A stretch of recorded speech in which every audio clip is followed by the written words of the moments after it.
Ladies and gentlemen of California, in recent years, the issue of wildfires has become an increasingly devastating reality that disrupts lives, destroys homes, and ravages countless natural habitats. One player that emerges time and time again, by no coincidence, is the Pacific Gas and Electric Company, more commonly known as PG&E. Today, we're going to look at this entity's actions and analyze how PG&E repeatedly sidesteps liability for its role in wildfires through its problematic equipment, controversial legal maneuvers, and strategic deployment of bankruptcy protections. The entanglement of PG&E and wildfires is a long and deep-rooted history in the state of California. PG&E's large infrastructure, much of which is aged poorly and seldom maintained, has been linked to thousands of fires over the last decade alone. The scale of this problem begs the question, why does PG&E not invest more heavily in preventing these fires? The answer appears to lie in a cold and simply calculated cost-benefit analysis. In large part because the state of California has failed to hold the company fully liable to liquidated assets and pay out claimants, PG&E has weighed the costs of upgrading and maintaining its equipment against the projected costs of fire-related damages and lawsuits as a result, and decided that the latter is the more economical route. Now, PG&E isn't evil. They're accountable to shareholders and a board of directors. And while they may have some shady tactics that we're going to go into later, it's really up to us to hold them accountable through the court system so that they don't make these decisions again. One prime example of PG&E's entanglement with wildfires is the catastrophic Camp Fire that erupted in 2018. This event stands as one of California's deadliest and most destructive wildfires.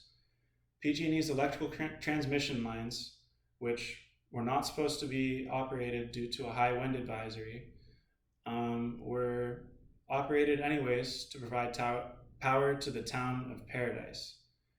As a result of these lines being knocked down by the wind, according to the California Department of Forestry and Fire Protection, the town of Paradise lost 85 lives and more than 19,000 structures in the resulting Camp Fire. The destructive consequences of PG&E's negligence cannot be overstated. This is not just a story about lost buildings and damaged equipment and shareholders. It's a tale of shattered lives, sometimes ended entirely, and broken communities around these lives, most of which have still not been able to return to the town of Paradise. The environmental impact of these fires is equally significant. Wildfires are a primary source of carbon emissions, contributing to climate change and more so pollutants distributed around the area that are poisonous to plants, animals, and humans. According to the Center for Disease Control, exposure to just one wildfire can increase the lifelong risks of asthma and lung cancer. These long-term consequences underscore the need for preventative measures to be asked for and accountability to be enforced. However, accountability for entities like PG&E often gets lost in a never-ending web of legal battles, and PG&E has faced numerous lawsuits from individuals, communities, and local governments. However, a significant hurdle for these plaintiffs is the burden of proving liability. So this is no small feat for a couple of different reasons. First of all, the complexities in wildfire investigations, as much of the evidence burns to the ground, and the requirement to demonstrate that PG&E failed to adhere to safety regulations. And not only does negligence need to be proved, it needs to be proven that the negligent actions that PG&E are taking were the result of this fire specifically, which once again, much of the evidence of a spark transmission line or otherwise burns to the ground. So there's been some cases that make this tough, such as one cited by the Wall Street Journal a 2017 San Francisco Superior Court ruling stating that utilities can't be held liable as long as they're in compliance with safety regulations. What exactly are these safety regulations? As stated earlier, there was a high wind advisory when PG&E decided to ignore it and provide power to the town of Paradise anyways for just a couple more dollars. What good is an advisory if the company doesn't actually need to follow it and doesn't incur any extra liability as a result of not following the advisory? If anything, it only gives them more power. By them, I mean PG&E and other power companies, because they don't have to follow the advisory, but they can use it as an excuse for disruption of their services when that is more profitable. So in any case, the power company wins with these advisories and the consumer loses. Another key strategy that PG&E has used to shield itself from liability is bankruptcy. The company filed for Chapter 11 bankruptcy in 2019, and the United States court system granted this bankruptcy in 2019 and acknowledged that it was triggered by the weight of billions of dollars in claims from wildfire victims. Now, this doesn't actually establish liability, as we'll talk about later. If anything, it protects PG&E from actually having to pay out these claims.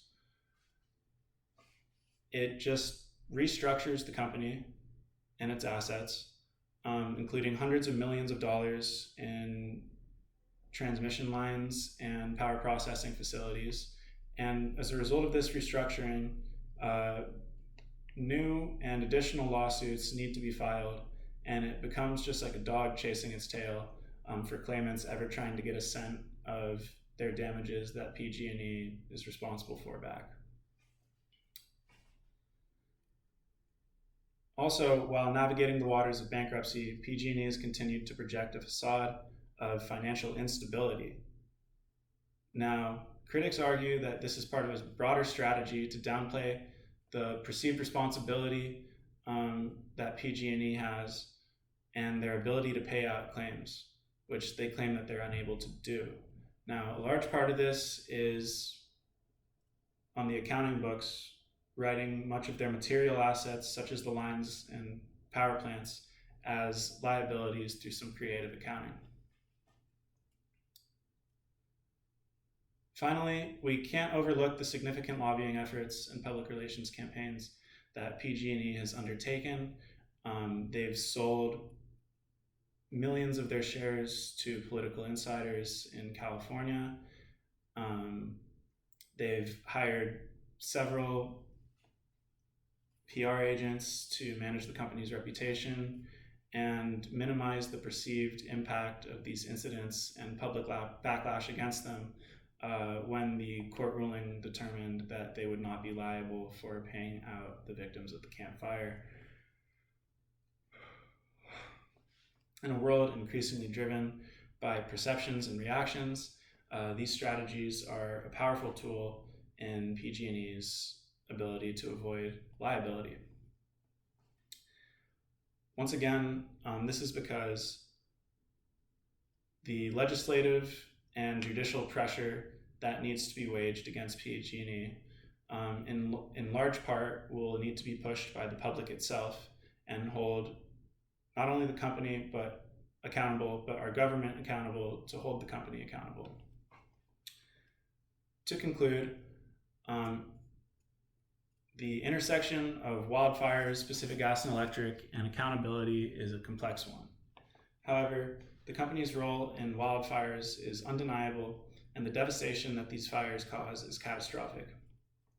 However, due to cost-benefit analysis, legal hurdles, adherence to shareholders, and the ability for them to use bankruptcy protections, PG&E has largely managed to skirt around full liability and has left billions and billions of dollars of damages to property and lives unaccounted for.